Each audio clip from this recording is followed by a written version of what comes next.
My issue comes in when you start telling people who are voting for the liberals that they're supporting a genocide. No, they're not, dumbass. No, they're not. So I don't want to hear none of that shit. I'm voting for Kamala. I think that should be better for Palestine. I think should be better for America.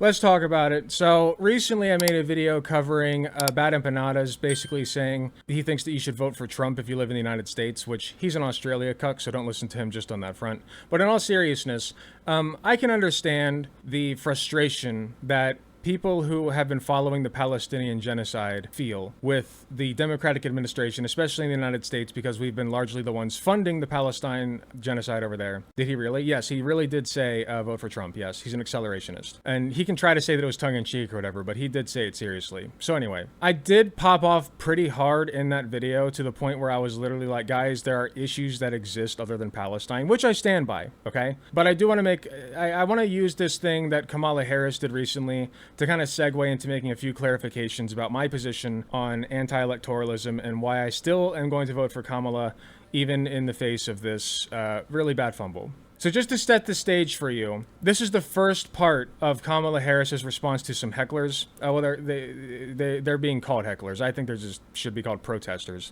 And the protesters were basically there chanting, Kamala, Kamala, you can't hide. We don't want a genocide, right? They were Palestinian protesters, or pro-Palestinian protesters, I should say. So I'll play the first part for you, and then I'll play the second part. And the first part I don't think is quite as bad. So this was her initial. I want to make sure you have the full context. So this is her, in horrible quality, initial response to the protesters. Project 2025. If he is elected.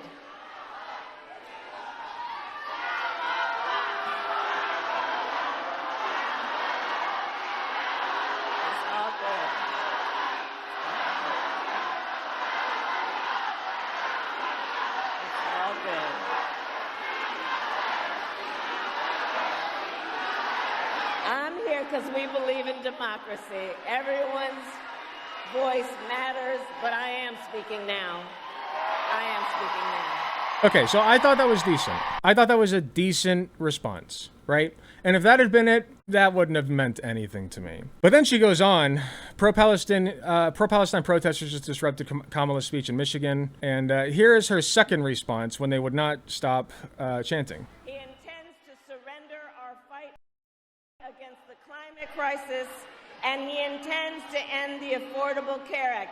You know what? If you want Donald Trump to win, then say that, otherwise I'm speaking. And she gives them the death stare.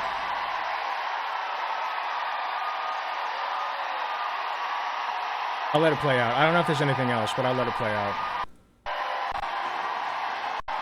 I say as I skip.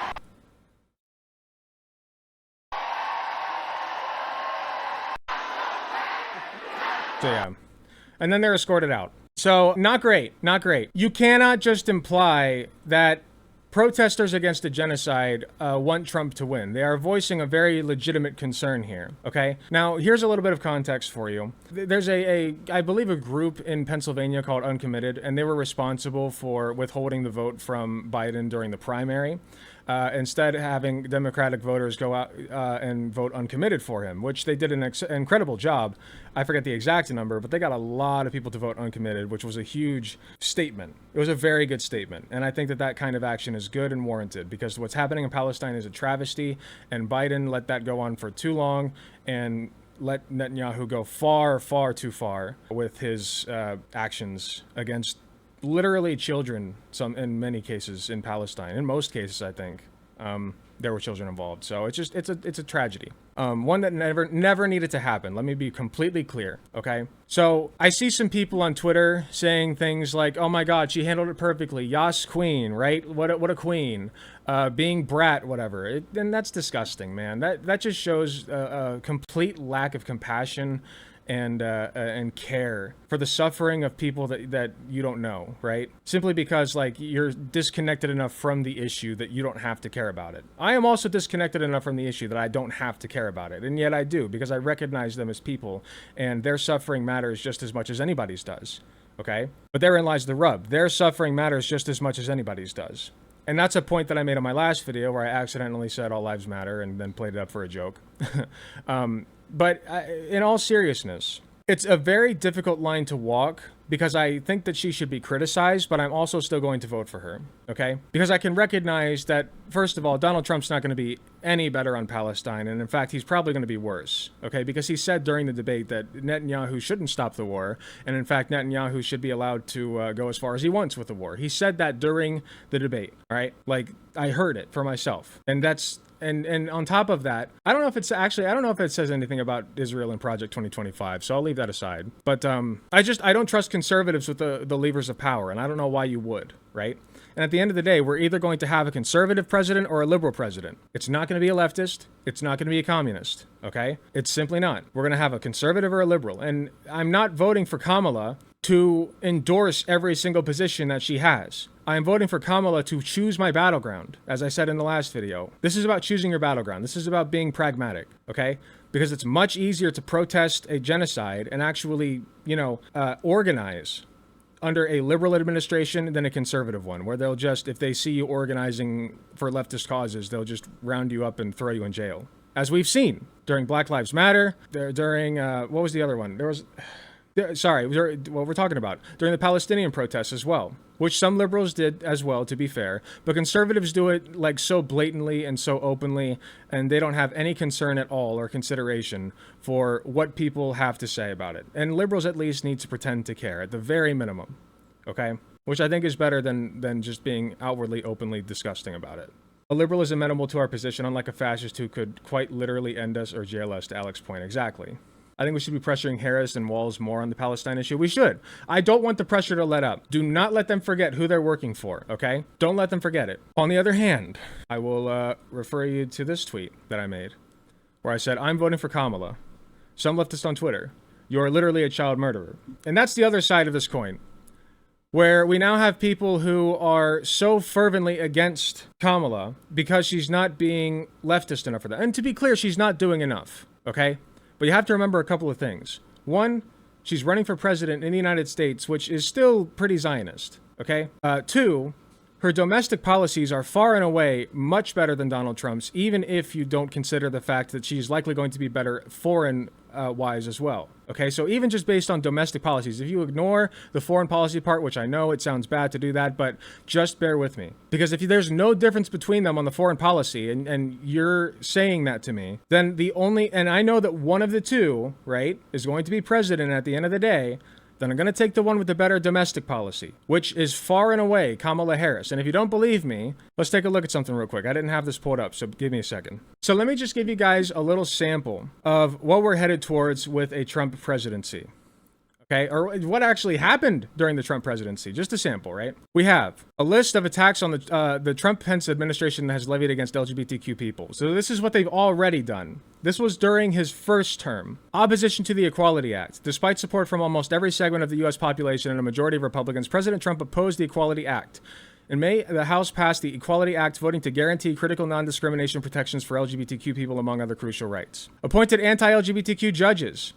We already know that, right? He appointed Supreme Court judges, which he can do more of, okay, if he's president again. Joked about Pence's desire to hang LGBTQ people. In 2017, he joked about Vice President Pence's anti-gay agenda, saying, don't ask that guy, he wants to hang them all. And still, he chose him as vice president. Supported employment discrimination against LGBTQ people. Banned transgender service members from the military. I talk about this one a lot. Despite 70% of Americans in the armed forces of allied countries, Trump and Pence banned transgender people from serving in the military. Rolled back Obama-era non-discrimination policies. Upended previous DOJ interpretations of the Civil Rights Act that protected transgender and non-binary workers from employment discrimination. Issued rule to license discrimination.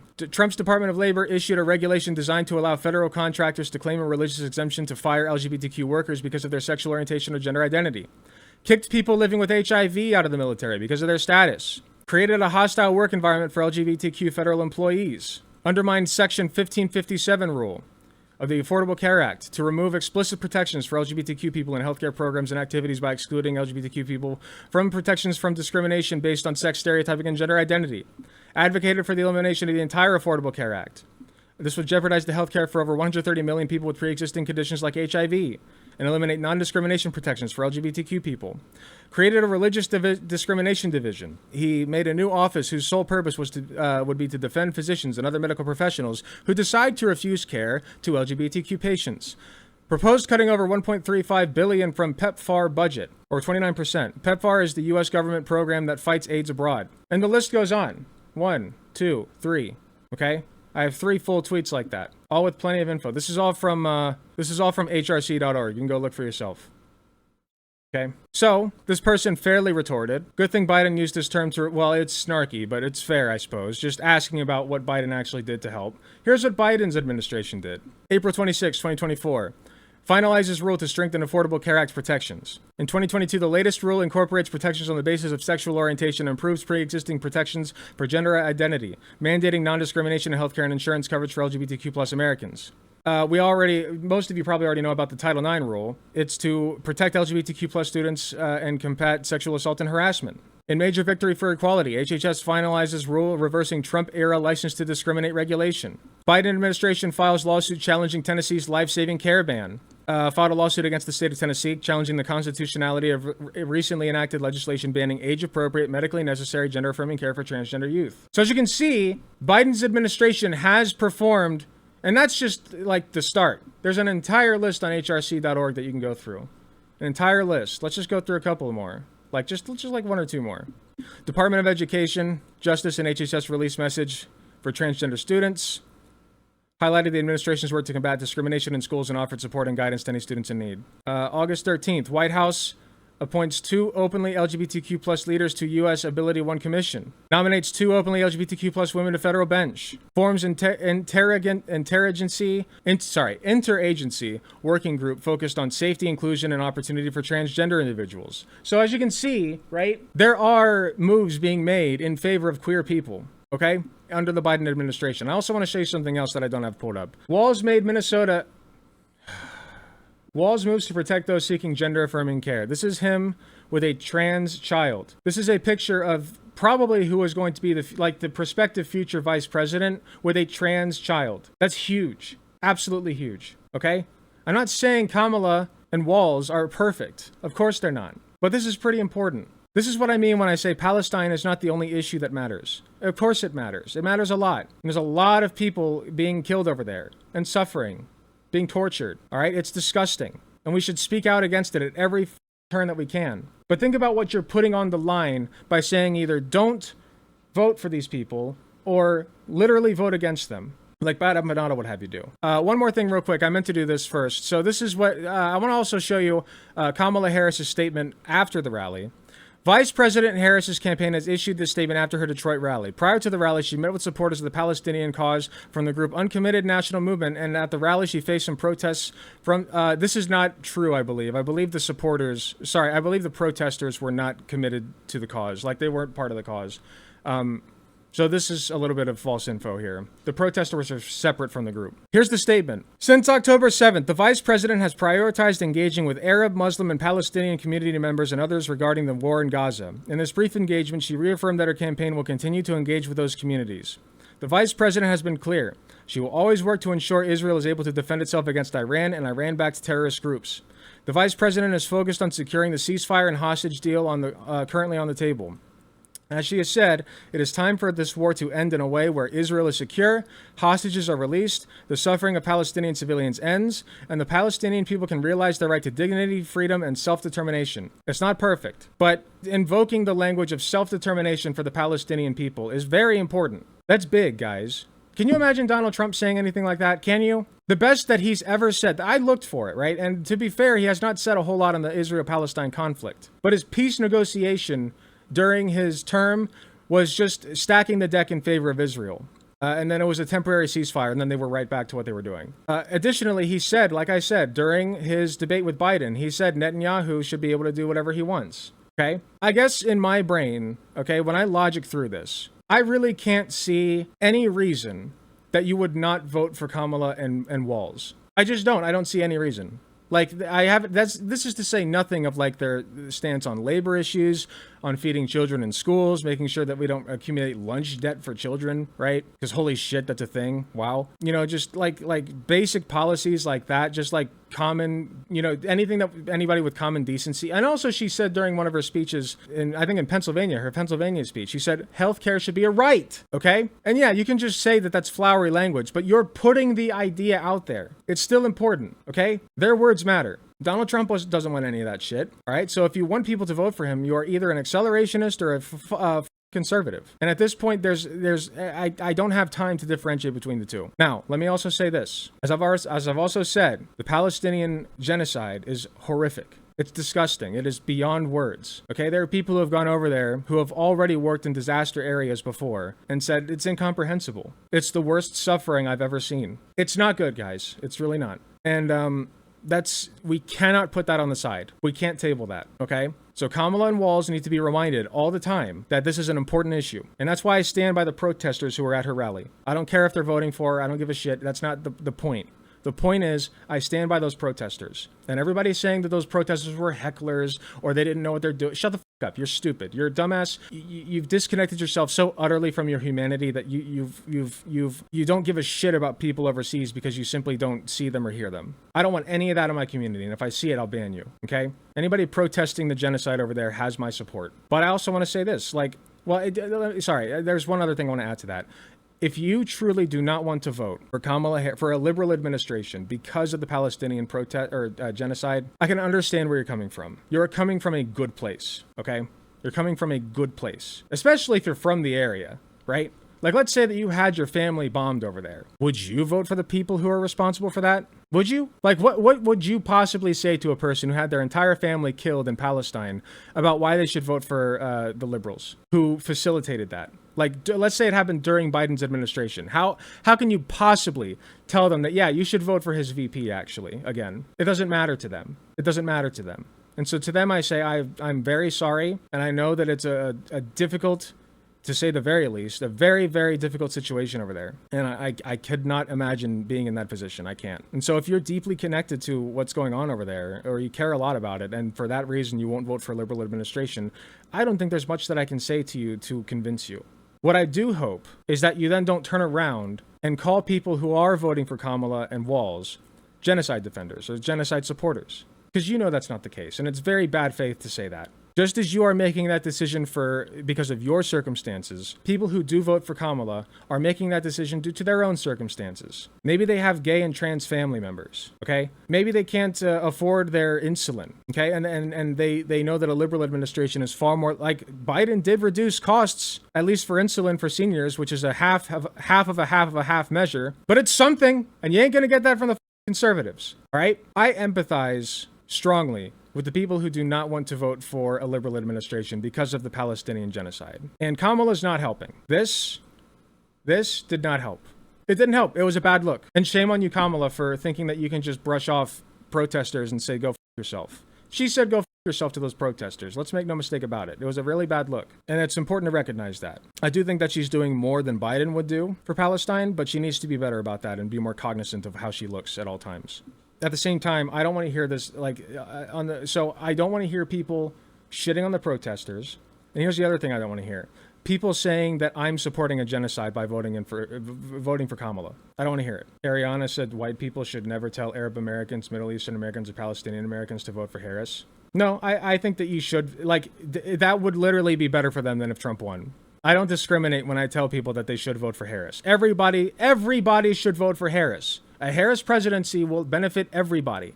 So I don't buy into that. My family relies on a bunch of government programs that the right wants to get rid of. Not to mention my best friends are trans, so it's very much in my best interest to vote blue. Just go f*** yourself would have been better, and essentializing them as Trump voters. Yeah, that's the other thing. Saying that they're Trump voters or that they want Trump to win was disgusting. That was a disgusting move. It was heinous, and I don't stand by that. But I'm still voting for her. I'm still voting for her. Sorry. Withholding your vote does not work in this circumstance. Everybody wants a quick, simple fix to their problems, and withholding your vote until the representative in that party does what you want is not a viable solution. Okay, you need to organize locally, make sure that your local politicians are doing the shit that you want them to do, and vote in primaries. Withhold votes in primaries. You cannot change the fact that at the end of the day, it's either going to be Kamala or Trump, unless you want to pull what that guy did in Pennsylvania. Okay, and if you don't got the balls to do that, which you shouldn't, because I don't condone fucking political violence, so I'm not saying do it. But what I am saying is, barring that, you're either going to have Kamala or Trump. That's just the bottom line. So I'll take Kamala. Sadly, the American political system is not able to account for any nuance since there can only be two viable options in a first past the post system. Yes, exactly. We should have ranked choice, but we don't. So there you go. We also shouldn't have, like, there's a bunch of shit that's wrong with the election system in the United States.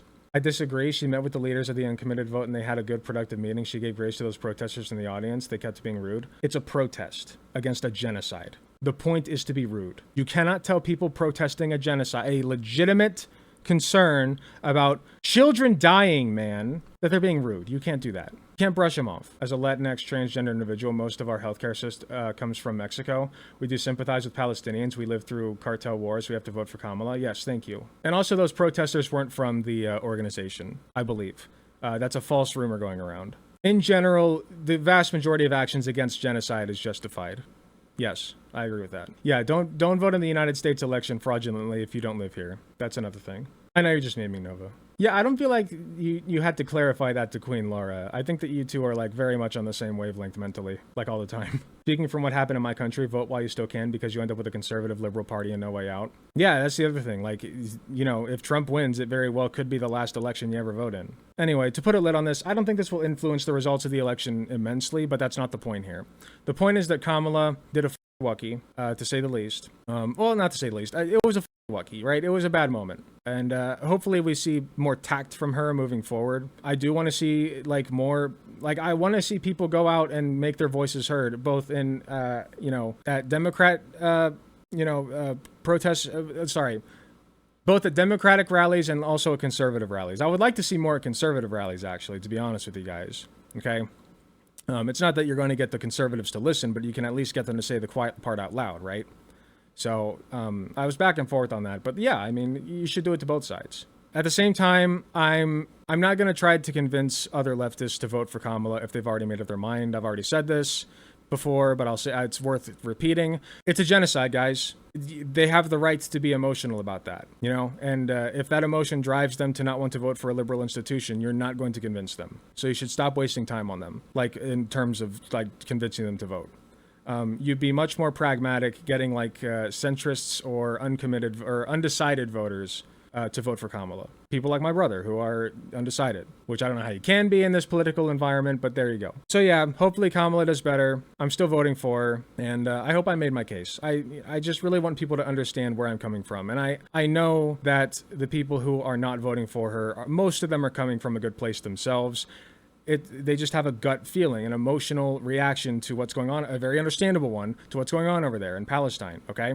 And they can't bring themselves to vote for liberals. Fine. My issue comes in when you start telling people who are voting for the liberals that they're supporting a genocide. No, the f*** they're not, dumbass. No, they're not. So I don't want to hear none of that shit. I'm voting for Kamala. I think that she'll be better for Palestine. I think she'll be better for America. Hey, thanks for watching. If you enjoyed the video, please be sure to hit the like button, subscribe if you want to see more, hit the notification bell to be notified when I upload. If you enjoy my content, you enjoy what I do, I really appreciate any financial help that I can get. Go to youtube.com/AlecGunterTTV/join. You got some awesome benefits, such as seeing early videos, awesome emotes that you can use in the comments of YouTube videos, and a sweet badge next to your name. So if that sounds interesting to you, I'd really appreciate if you join. It is cheaper than the cost of a blowjob from your mom. So with all that being said, thank you again for watching, and I'll see you all in the next video.